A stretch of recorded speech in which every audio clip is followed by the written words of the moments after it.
तो चलिए mission seated paper 1 शुरू करते हैं। ये है एनसीईआरटी ईवीएस का एक मास्टर रिवीजन, जहां हम जानवरों की दुनिया के हर उस जरूरी फैक्ट को डिकोड करेंगे जो आपको दिलाएगा पूरे मार्क्स। आज हम सब मिलकर सीधे एनसीईआरटी के घने जंगल में उतरने वाले हैं।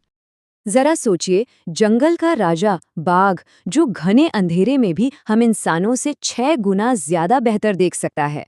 ये कोई जादू नहीं है, ये है साइंस, और यही साइंस आपके एग्जाम का सवाल है। और वो नन्ही सी चींटी जिसके पास कोई जीपीएस नहीं, कोई मैप नहीं, वो तो बस अपनी गंध से ही पूरा का पूरा रास्ता याद रखती है। जानते हैं, ये कमाल के फैक्ट सीधे सीटेट के पेपर में पूछे जाते हैं। अगर ये छूट गए ना, तो बस एक ही लाइन दिमाग में आएगी, देख लो, नहीं तो पछताओगे। तो चलिए मिशन शुरू करते हैं।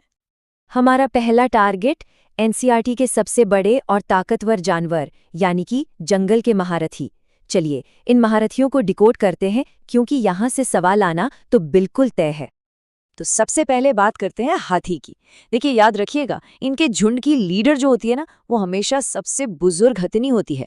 ये खाने के भी बड़े शौकीन होते हैं। एक बड़ा हाथी दिन में 100 किलो से भी ज्यादा पत्ते और झाड़ियां खा जाता है, पर सोने के मामले में बहुत कंजूस है। पूरे दिन में सिर्फ 2 से 4 घंटे की नींद लेते हैं।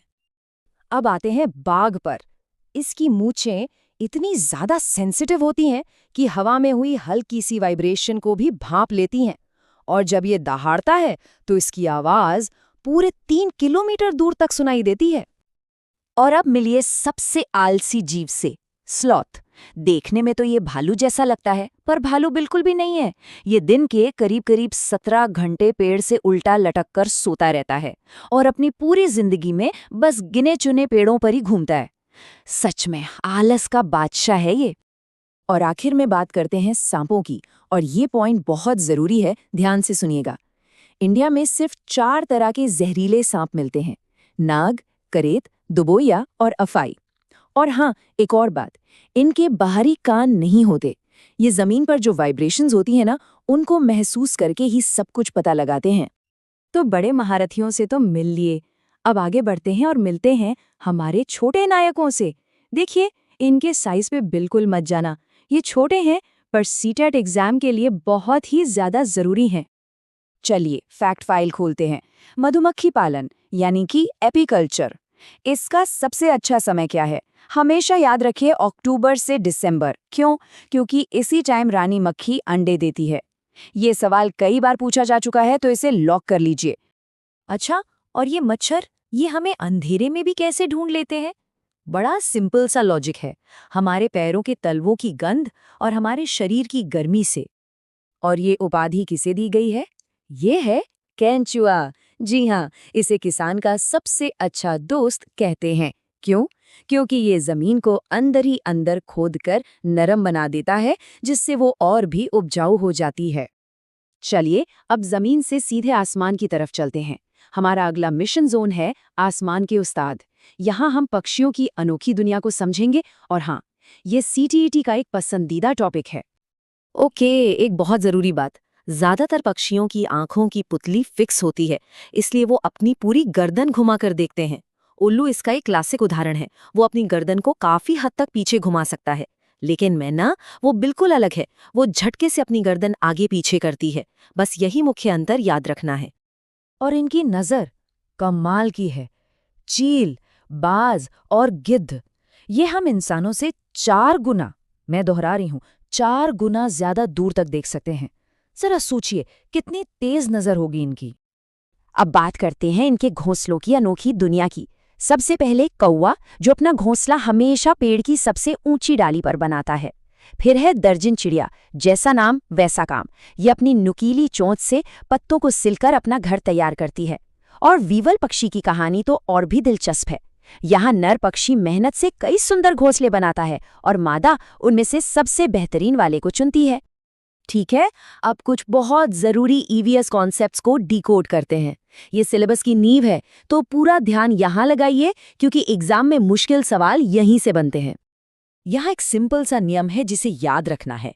जिन जानवरों के बाहरी कान दिखाई देते हैं और शरीर पर बाल होते हैं, वो बच्चे देते हैं, जैसे कि गाय। और जिनके बाहरी कान नहीं दिखते और बाल नहीं होते, वो अंडे देते हैं, जैसे कोई पक्षी या सांप। ये एक क्लासिक CTET ट्रिक है, इसको बिल्कुल मत भूलिएगा। अब दो बहुत जरूरी शब्द समझते हैं। पहला है सहजीविता, मतलब सिम्बायोसिस। इसमें दोनों को फायदा होता है। सबसे अच्छा उदाहरण, भैंस की पीठ पर बैठा बगुला। बगुले को कीड़े खाने को मिल गए और भैंस को कीड़ों से छुटकारा, मतलब विन विन सिचुएशन। दूसरा है परजीविता, यानी पैरासिटिज्म। इसमें एक को फायदा और दूसरे को नुकसान होता है, जैसे बिल्ली के शरीर पर चिपकी हुई किलनी। क्या कभी सोचा है कि अलग अलग जानवर कितनी देर सोते हैं? यहाँ कुछ कमाल के एक्सट्रीम्स हैं। देखिए, अजगर, जो एक शिकारी है, दिन में अविश्वसनीय 18 घंटे सोता है। वहीं दूसरी तरफ है जिराफ, जिसे सिर्फ 2 घंटे की नींद काफी है। और गाय, वो बीच में कहीं 4 घंटे सोती है। ये नंबर्स एग्जाम के जरूरी फैक्ट्स हैं, इन्हें दिमाग में बिठा लीजिए। चलिए, अब हम अपने मिशन के आखिरी पड़ाव पर आ चुके हैं। यहाँ हम बात करेंगे वन्यजीव संरक्षण की और इंडिया के उन नेशनल पार्क्स की जो इन जानवरों के लिए एक तरह से हरे भरे किले हैं। ये एक हाई फ्रीक्वेंसी टॉपिक है, तो बिल्कुल ध्यान से। ये साल बिल्कुल मत भूलिएगा, 1972। इसी साल वाइल्ड लाइफ प्रोटेक्शन एक्ट यानी वन्य जीव संरक्षण अधिनियम लागू हुआ था। और इसके ठीक एक साल बाद 1973 में शुरू हुआ था इंडिया का मशहूर प्रोजेक्ट टाइगर। और ये लिस्ट तो सुपर इम्पॉर्टेंट है। चलिए एक एक करके देखते हैं। उत्तराखंड में है जिम कॉर्बेट नेशनल पार्क, जो अपने बाघों के लिए मशहूर है। फिर गुजरात चलते हैं, जहां गिर नेशनल पार्क एशियाई शेरों का आखिरी घर है। असम में है काजीरंगा, जो एक सींग वाले गैंडे के लिए जाना जाता है। और आखिर में राजस्थान का केवलादेव घाना नेशनल पार्क, जिसे पक्षियों का स्वर्ग कहते हैं। ये जोड़ी आपको बिल्कुल याद रखनी है। तो जो कुछ भी अभी तक सीखा है उसको टेस्ट करने का टाइम आ गया है। तैयार हो जाइए एक लाइटनिंग फास्ट रिवीजन राउंड के लिए। सवाल ये है, NCERT के अनुसार इंडिया में मधुमक्खी पालन यानी एपीकल्चर शुरू करने का सबसे अच्छा समय कौन सा है? एकदम सही जवाब, अक्टूबर से दिसंबर।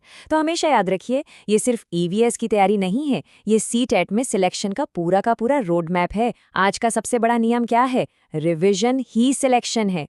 और हाँ, आखिर में बस वही एक बात, देख लो नहीं तो पछताओगे।